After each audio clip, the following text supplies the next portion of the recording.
سورہ بقرہ کی آیت نمبر 183 ہے۔ اعوذ باللہ من الشیطان الرجیم، بسم اللہ الرحمن الرحیم۔ یا ایہا الذین آمنوا کتب علیکم الصیام کما کتب علی الذین من قبلکم لعلکم تتقون ایاما معدودات فمن كان منكم مريضا أو على سفر فعدة من أيام أخر وعلى الذين يطيقونه فدية طعام مسكين فمن تطوع خيرا فهو خير له وَأَن تَصُومُوا خَيْرٌ لَكُمْ إِن كُنتُمْ تَعْلَمُونَ۔ صدق اللہ العظیم۔ اے ایمان والو، تم پر روزہ فرض کیا گیا ہے جس طرح تم سے پہلی امتوں کے لوگوں پر فرض کیا گیا تھا، اس توقع پر کہ تم روزہ کی بدولت رفتہ رفتہ متقی بن جاؤ۔ تھوڑے دنوں روزہ رکھ لیا کرو، پھر اس میں بھی اتنی آسانی کہ جو شخص تم میں ایسا بیمار ہو جس میں روزہ رکھنا مشکل یا مضر ہو، نقصان دہ ہو، یا شرعی سفر میں ہو تو دوسرے ایام کا شمار کر کے ان میں روزہ رکھنا اس پر واجب ہے۔ اور دوسری آسانی جو بعد میں منسوخ ہو گئی یہ ہے کہ جو لوگ روزے کی طاقت رکھتے ہوں ان کے ذمے فدیہ ہے کہ وہ ایک غریب کا کھانا کھلا دینا یا دے دینا ہے، اور جو شخص خوشی سے زیادہ خیر کرے، خیرات کرے کہ زیادہ فدیہ دے تو یہ اس شخص کے لیے اور بھی بہتر ہے، اور تمہارا روزہ رکھنا ہی اس حال میں زیادہ بہتر ہے اگر تم روزے کی فضیلت سے باخبر ہو۔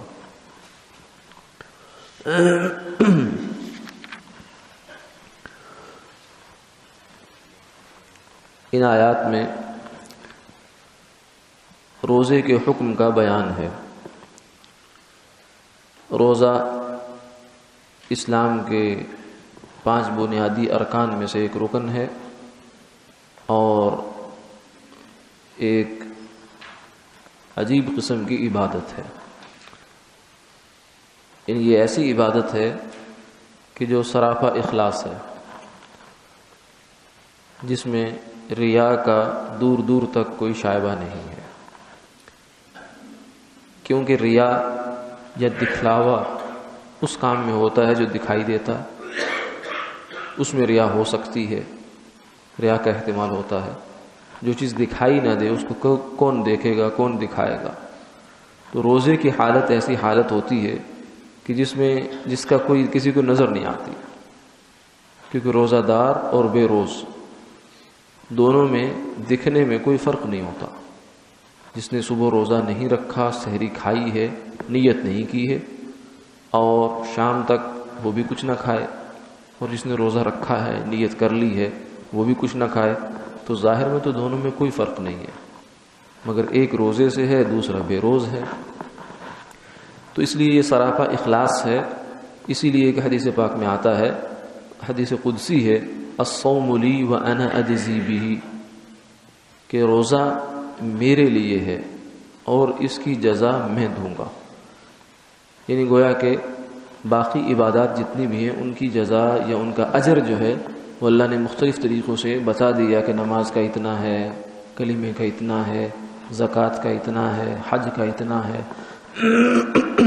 لیکن روزہ ایسی عبادت ہے کہ جس کو کسی خاص عدد کے ساتھ، کسی خاص صورت کے ساتھ بیان نہیں کیا گیا، بلکہ اس کو اجر کو اللہ تعالیٰ نے اپنے ذمہ لے رکھا ہے کہ اس کو ہم الگ سے گویا کہ ڈیل کریں گے۔ یعنی یہ ایسا معاملہ ہے کہ جس کو کوئی لگے بندے اجر کے ساتھ بیان نہیں کیا گیا۔ تو روزے کا حکم یہ شریعت کے اندر ایک بنیاد ہے، بنیادی احکامات میں سے ایک حکم ہے۔ ابتداءً روزہ جو تھا اس کے اندر فرض تو ہو گیا تھا، جیسا کہ ان آیات میں تذکرہ ہے، یہ اسی کی ابتدائی طور پر جب روزہ فرض ہوا ہے اس کا تذکرہ ہے، لیکن اس میں ایک گنجائش تھی جو کہ بعد میں منسوخ ہو گئی۔ وہ گنجائش یہ تھی کہ جو بندہ روزہ رکھ سکتا ہے لیکن ساتھ ہی اس کے پاس مالی وسعت بھی ہے تو وہ روزے کی بجائے فدیہ دے دے، تو یہ اس کو گنجائش دی گئی تھی کہ ایک روزے کا جتنا فدیہ ہوتا ہے، آج بھی وہ فدیے کی مقدار تو سیم ہے، وہی ہے، لیکن ابتداءً یہ آپشن تھا، یہ اختیار تھا کہ روزہ رکھنے کی استطاعت رکھنے کے باوجود بھی فدیہ دے سکتے تھے، مگر پھر یہ حکم منسوخ ہو گیا۔ تدریجاً بعض احکامات آئے، جیسے پیچھے ہم نے دیکھا کہ وصیت کا حکم ابتداءً کچھ اور تھا لیکن بعد میں منسوخ ہوا،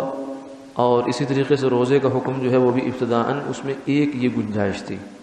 اور اس کے بعد جو ہے وہ منسوخ ہو گئی یہ گنجائش۔ اب حکم یہی ہے کہ جو شخص بھی روزہ رکھنے کی استطاعت رکھتا ہے اسے روزہ رکھنا ہوگا۔ ہاں، جو روزہ رکھنے کی استطاعت نہیں رکھتا وہ فدیہ دے سکتا ہے، لیکن جسے صحت کی امید نہیں ہے۔ روزہ اصلاً فرض ہے، تفصیل سے ہم ذرا احکامات کو دیکھتے ہیں کہ روزہ جو ہے وہ فرض ہے، اور صحیح صحت مند آدمی پر اور مقیم پر جو اپنی جائے اقامت میں ہے یا کہیں وہ سفر کر کے گیا ہے 48 میل، سفر سے مراد یہاں سفر شرعی ہے، اور سفر شرعی جو ہے وہ 48 میل بنتا ہے۔ اصل میں تو 3 دن ہے، جو حدیثوں میں آتا ہے وہ 3 دن آتا ہے، 3 دن تک سفر جو شمار کیا جاتا ہے، مسافر چل کے جاتا ہے تو وہ جتنی مسافت طے کرتا ہے وہ سفر شرعی ہے۔ ویسے تو سفر تھوڑا بھی سفر ہے، اگر آپ یہاں سے قصور کی طرف نکلتے ہیں لاہور سے تو یہ بھی ایک سفر ہے، لیکن اسے عرفاً اصطلاحاً سفر نہیں کہا جاتا، یہ ویسے ضرورت کے لیے جانا ہے،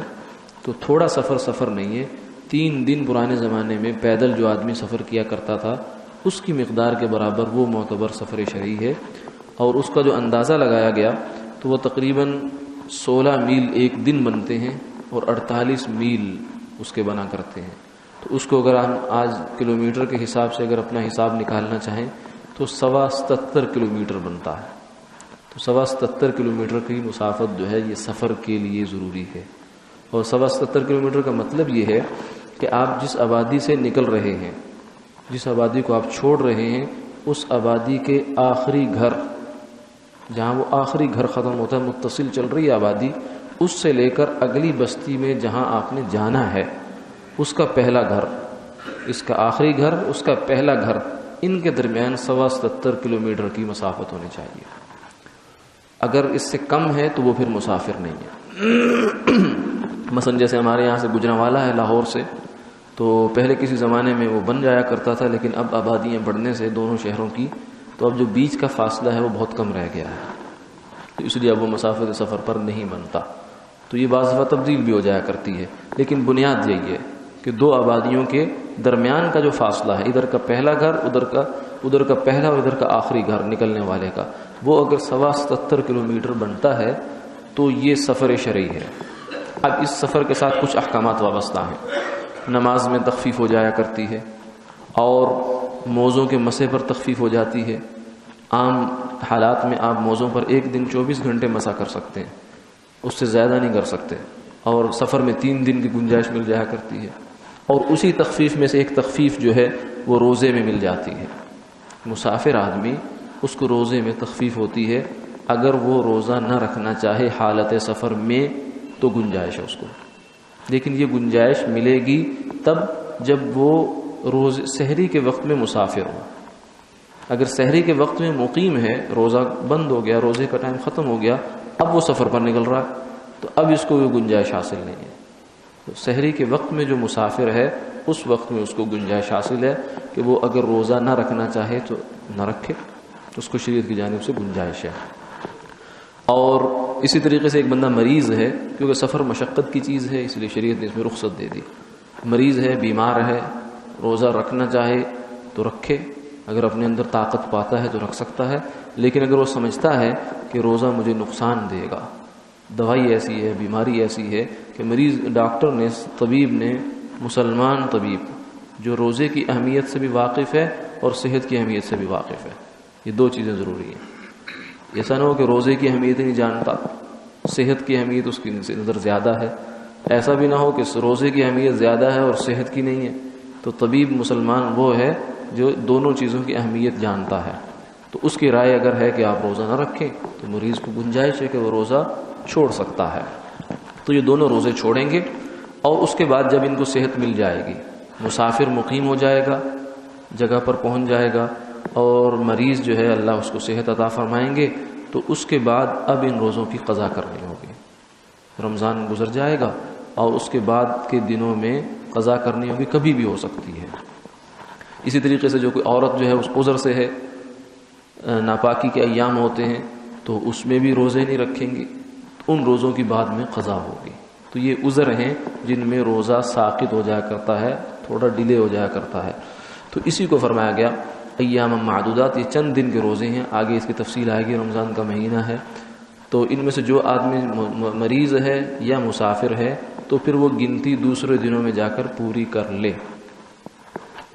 اچھا، اب یہ تو اس کے لیے ہے جس نے بعد میں، جس کو مقیم ہونے کی یا مریض ہے تو اس کو مرض سے خلاصی کی امید ہے، یعنی عمر ایسی ہے یا بیماری ایسی ہے کہ اب امید ہے کہ انشاءاللہ چند دن تک ٹھیک ہو جائے گا، لیکن اگر عمر کے اس حصے میں پہنچ گیا، بیماری کی نوعیت ایسی ہے کہ اب اس کی صحت کی امید نہیں ہے،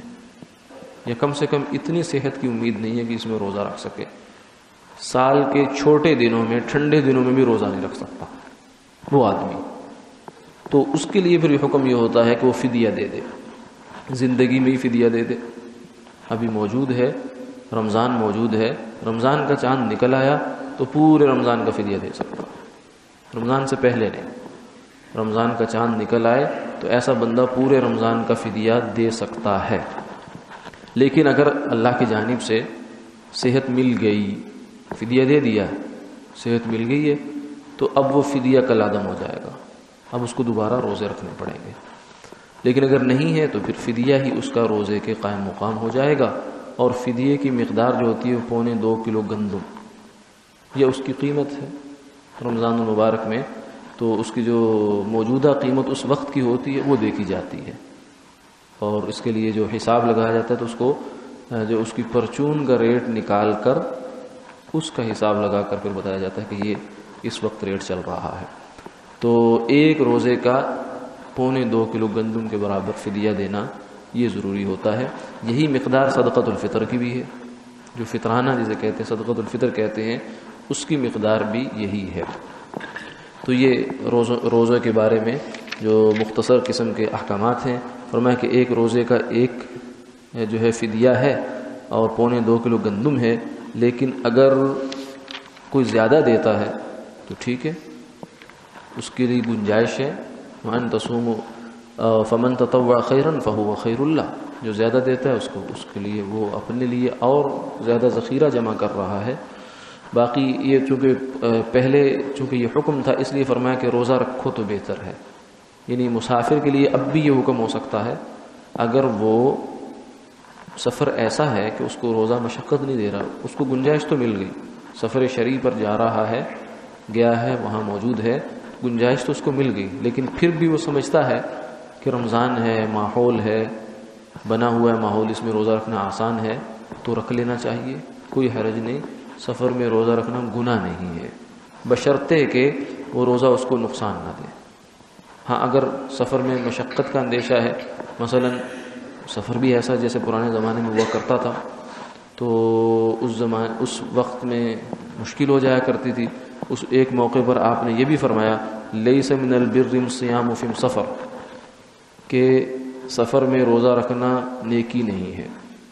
لیکن یہ سچویشن کے لحاظ سے بدل سکتی ہے، ایسا ہو سکتا ہے کہ پورا قافلہ ہے اور پورے قافلے نے روزے رکھ لیے، تو کون کھائے گا، کون پکائے گا، کون خدمت کرے گا، کون یہ کام کرے گا، تو اس لیے فرمایا کہ بھائی اب روزہ نہ رکھو، اگر کچھ رکھ لیں کچھ نہ رکھیں چلو پھر بھی گنجائش کام چل جائے گا۔ تو اس لحاظ سے سچویشن کے لحاظ سے، صورتحال کے بدلنے کے لحاظ سے حکم بدل سکتا ہے،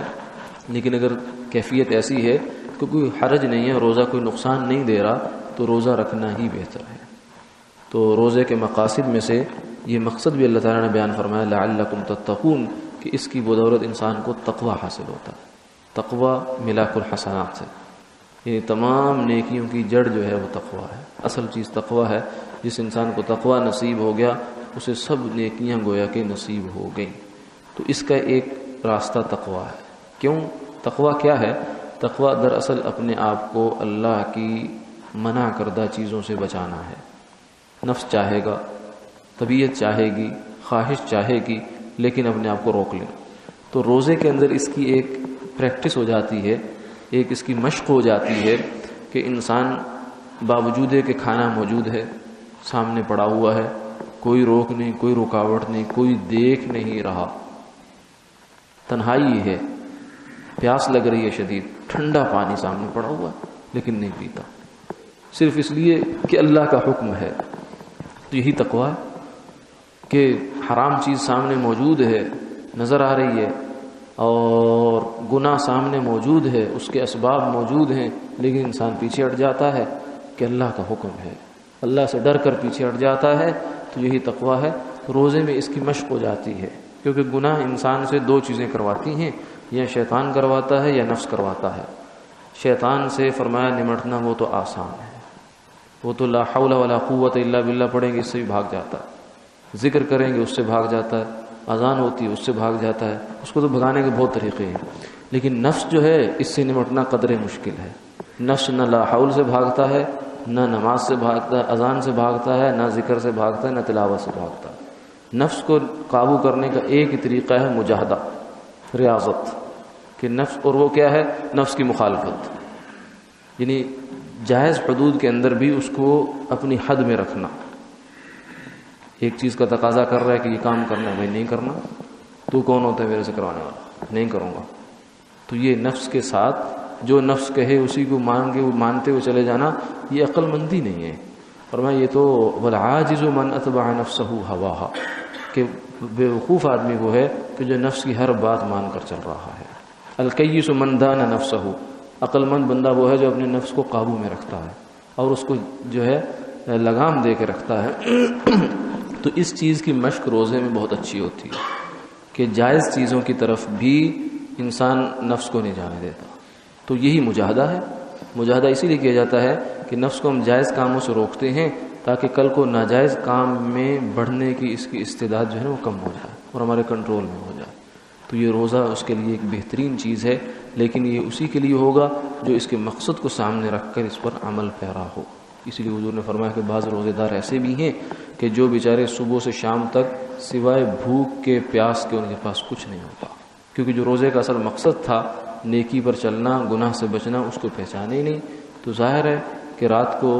اپنے نامہ اعمال میں صرف بھوک اور پیاس ہی رہ جائے گی، کوئی ثمرہ اور فائدہ نہیں ہوگا۔ اللہ ہمیں جو ہے ان چیزوں کے صحیح ثمرات نصیب فرمائے۔ آمین آمین یا رب العالمین۔